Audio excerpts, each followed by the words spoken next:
You asked for it, and there it is. Curry mutton. Let's make this. Here I've got a kilo of mutton, which is on the bone, but I'm going to cook it for so long it falls off the bone. So to that, I'm going to add in some lemon juice, about 3 or 4 tablespoonfuls, quite a bit, and also some vinegar. I'm using distilled vinegar, white vinegar. That's what I've got my hands on. Now, with that in the bowl, we're going to wash the meat. This cleanses the meat, and it also starts the tenderization of the meat as well. Is that a real word? I don't know. But make sure you give it a good wash and a good clean.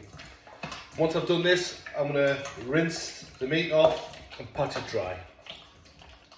So now the meat's nice and clean, still on the bone. I'm going to cut off what I can without getting into the bone, so I've got nice chunks.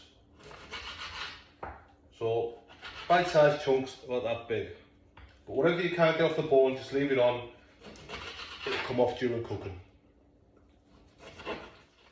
That's all nicely cut up there. So first of all, we're going to add some Jamaican curry powder. Get that in. We've got quite a lot here. I've got 5 tablespoons in. All that goes in. On top of that, we're going to add in some turmeric.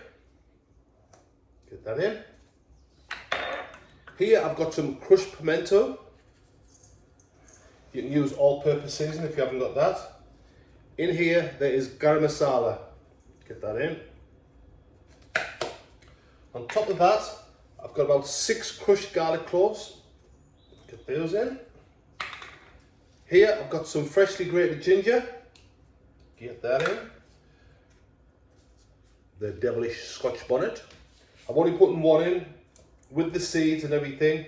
If you want it hotter, put more in. If you don't want it hotter, don't put it in. Here I've got some spring onions which I've sliced down the middle and chopped up. Get those in. Some fresh thyme. It's about 10 grams of that going in. You don't have to have that if you don't want to. Some people do, some people don't. I beg your pardon. And also half a white onion. Get that in. Excuse me. And now it's time to massage the meat. Oh, Mrs. Just make sure you rub that all in, get the meat nicely coated.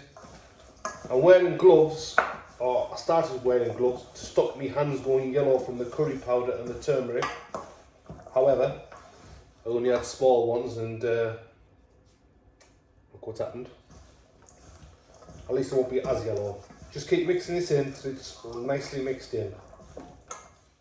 And once it's nicely coated like that, it's a little bit dry, powdery, so we're going to add a little bit of oil, about tablespoon and a half.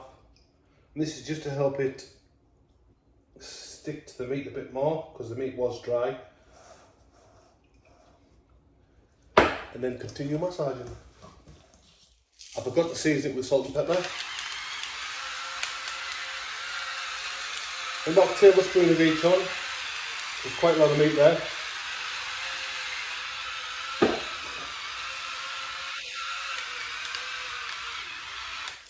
And then we're going to mix it up again. But I need to put my gloves on. So I've wrapped it in cling film, and I'm going to leave this for about 3 to 4 hours. I would like to leave it overnight, but I know a lot of you are keen to see this recipe, so I'll only do it for 3 or 4 hours in the fridge. Oh, that smells amazing. So I've just got this out of the fridge till I get back to room temperature. In the meantime, I put 2 tablespoons of oil in there, just vegetable oil. And now I'm going to sprinkle some Jamaica Valley curry powder into that and burn that off.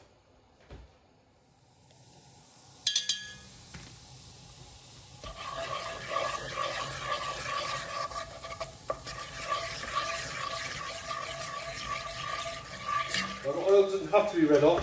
It's better if it's not actually. Now we're going to add in the mutton.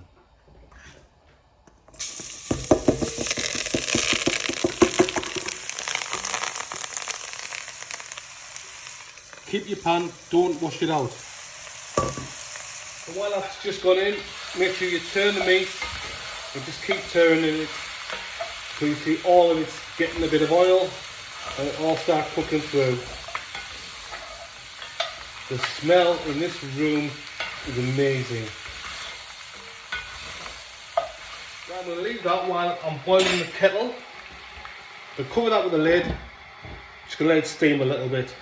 So boil the kettle, and there's my bowl, and I'm just going to basically wash the bowl out. So I've got about 100 ml of water in there. Just give the bowl a bit of a wash out. So that's the bowl washed out with water. And all we're going to do, oh the smell, is we're going to pour this hot water in with the mutton. Make sure when you're pouring it, you're pouring it on the outside because you don't really want to wash anything off on the meats. And then just give that a good stir.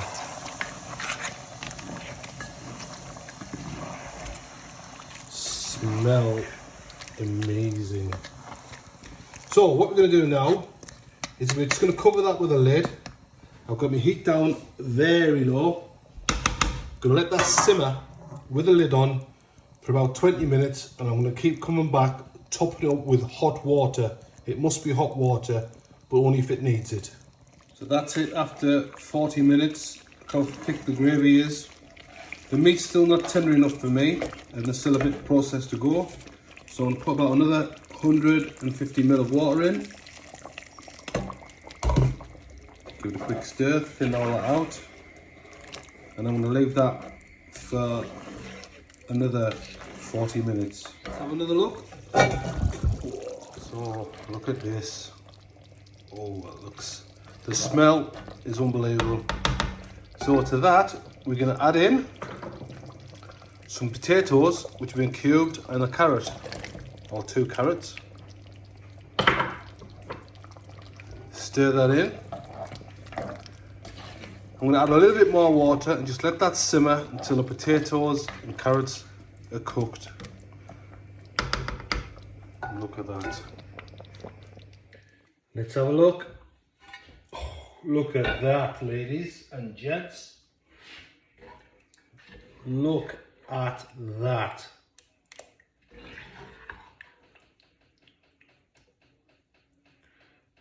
I'm going to put a cloth underneath there. Look at that.